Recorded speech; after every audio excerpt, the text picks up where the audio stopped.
She never imagined that a simple trip would lead her to an isolated island, beginning a journey of survival. That day, she was flying out in her private helicopter. The pilot asked her to turn off her phone signal, but she didn't pay attention. Soon after, she sent a message to her boyfriend, and then quietly closed her eyes. Suddenly, an alarm woke her up.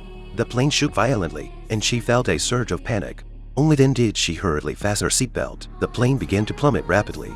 When she woke up, she found herself hanging upside down in the cabin.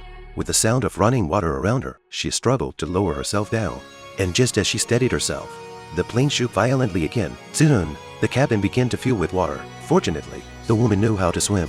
She quickly escaped the plane and swam toward the outside. Not long after, she found herself floating in a lake. As she desperately swam toward the shore, she saw the pilot struggling in the water. Clearly, he couldn't swim. She quickly calmed the pilot down and then successfully brought him to shore with her. Once on shore, she realized the pilot had fallen unconscious. At that moment, she found a lighter and a phone in the pilot's pocket.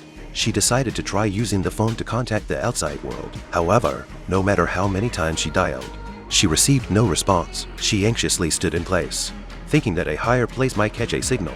So, she decided to rush toward the mountaintop, disregarding everything. However, when she reached the top, she looked around at the vast landscape, and once again, she sank into despair. Before her lay a vast range of mountains and rivers. Even when she raised both phones high, she still couldn't get a single signal. What was worse, the pilot was still unconscious, and her heart grew heavier with every passing moment. She couldn't bear the loneliness and helplessness.